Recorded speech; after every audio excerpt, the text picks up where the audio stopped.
अगस्त ऋषि जी प्रातः काल होते हुए स्नान, अपने नित्य कर्म, भजन पूजन संध्या से निवृत्त होकर के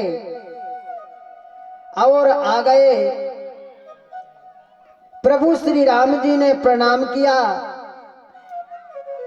चरण धोए, अगस्त ऋषि जी के हाथ पैर धुलवाए और दिव्य आसन पर बिठाया। सोने की थाली में भोजन परोसा, चांदी की कटोरियों में खीर, सब्जी, 56 प्रकार के मेवा पकवान लगाए। स्वर्ण के जो लोटा में गंगा जल भरा और भोजन प्रसादी परोसी। और प्रभु श्री राम जी ने जो भोजन प्रसादी की थाल परोस करके जल रखा और कहने लगे कि ऋषिवर लक्ष्मी नारायण भगवान की जय। लक्ष्मी नारायण होने दो। अगस्त ऋषि जी भोजन प्रसादी पाने लगे। भोग लगाने के बाद अब माता जानकी जी भोजन बना रही हैं और उन्होंने सोचा कि बढ़िया ऋषि वर्ग के लिए गरम गरम प्रसादी एक एक फुल्का देते चलेंगे और बढ़िया वह प्रेम से पाते चलेंगे। प्रभु श्री राम जी ने इशारा कर दिया अगस्त ऋषि की ओर कि प्रभु जी अब हो जाए आपकी आत्मा में संतुष्टि। तो अगस्त ऋषि ने जैसे ही एक कटोरी उठाई और कहने लगे कि इसको कान में डालें या आंख में डालें। एक कटोरी उठाते हैं और अपने मुख में डालते चले जाते हैं।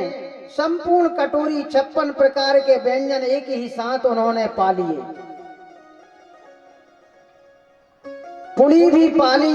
अब माता जानकी जी देखती हैं कि इतने भोजन बनाए हुए थे और ये कैसे संत महाराज आ गए हैं, यह प्रसादी पाते ही जा रहे हैं।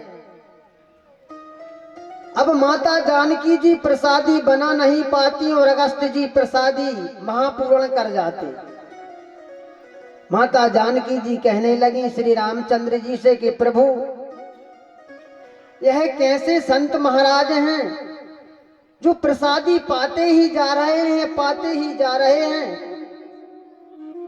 प्रभु श्री राम जी कहने लगे अभी तो शुरुआत है, अभी तो उनका कुछ नहीं हुआ, अभी तो वो आसन लगा करके प्रसादी पाने को तैयार हुए हैं। माता जानकी जी ने विनायकम गुरुम भानु ब्रह्मा विष्णु महेश्वरा सरस्वतीं प्रणम्यादौ सर्वकार्येषु सर्वदा। विघ्न विनायक गणेश जी को निमंत्रण दिया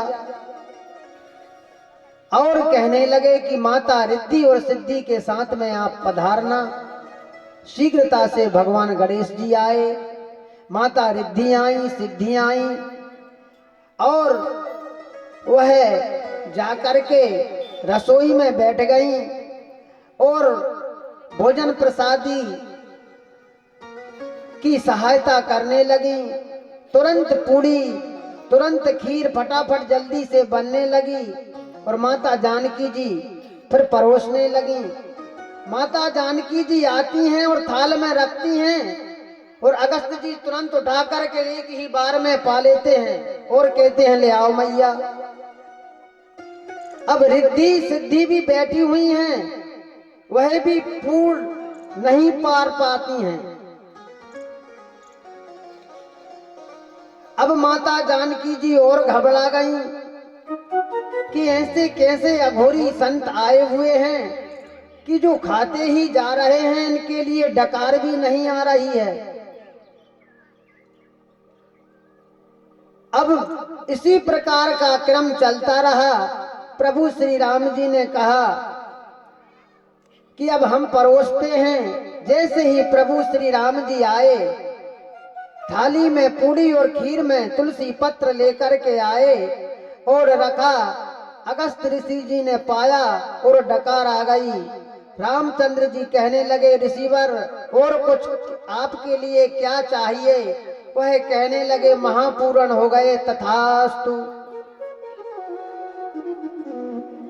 अब भोजन हुआ त्रेता में। अब वह कहने लगे कि पानी पिलाओ, क्योंकि उन्होंने 3 ही आचमन में केशवाय नमः, नारायणाय नमः, माधवाय नमः, तीनों बार आचमन में समुद्र को सोख लिया था। अब प्रभु जी जान गए कि भोजन तो हो गए, लेकिन पानी की व्यवस्था है नहीं। इसलिए प्रभु श्री रामचंद्र जी कहने लगे कि ऋषिवर, अभी हमारे पास में शेष केवल एक कलश में जल है, अभी इसको आप एक बार आचमन कर लीजिए। और द्वापुर में मैं आपके लिए, आपकी आत्मा को संतुष्टि के लिए जल का पान कराऊंगा। तो त्रेता में प्रभु श्री रामचंद्र जी ने भोजन कराए। और द्वापुर में जब गिरिराज भगवान को धारण किया तो इंद्र भगवान रुष्ट हो गए और उन्होंने जो जल की वृष्टि की, शेषनाग भगवान संपूर्ण ब्रज की रक्षा के लिए हैं और अगस्त ऋषि का ध्यान किया। श्रुतम सर्वं मुनि श्रेष्ठा कीर्तिमान तव प्रभो, कवचम वद सर्वत्र त्रैलोक्यम मंगलम कुरु। जैसे ही मेरे गोविंद ने, कन्हैया ने अगस्त ऋषि का ध्यान किया तो वह घनघोर निद्रा में सो रहे थे और त्रेता के भोजन करके वह सो गए थे।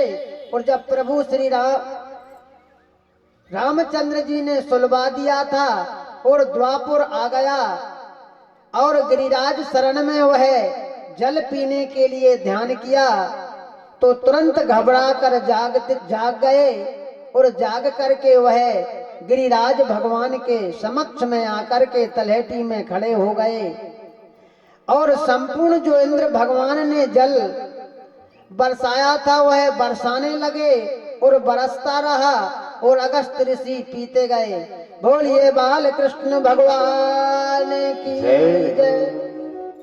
आचार्य सुखदेव जी कहते हैं, हे परीक्षित, इस प्रकार प्रभु श्री राम जी ने द्वापुर में भोजन कराए और द्वापुर में आकर के जलपान कराया, त्रेता में भोजन कराए। और मैं आपसे कहता हूं, इस प्रकार से कन्हैया ने गिरिराज भगवान की पूजन कराई। संपूर्ण ब्रजमंडल बड़े आनंद के साथ में है और गिरिराज भगवान की पूजन की। इंद्र भगवान भी प्रसन्न हो गए, उन्होंने भी आशीर्वाद दिया कि जो इस ब्रज में आकर के गिरिराज भगवान की परिक्रमा देगा तो उसकी समस्त सभी प्रकार से मैं मनोकामनाओं को पूरा करूंगा। बोलिए गिरिराज भगवान की जय। कृष्णाय वासुदेवाय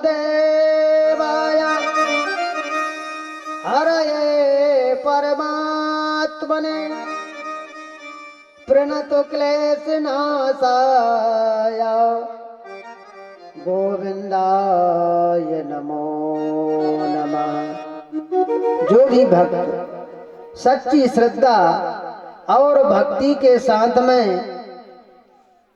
वृंदावन जाकर के और गिरिराज भगवान की परिक्रमा देता है तो गिरिराज भगवान प्रत्यक्ष देवता हैं इस कलयुग में, और वो है सभी प्रकार से भक्तों की मनोकामनाओं को पूरा करते हैं।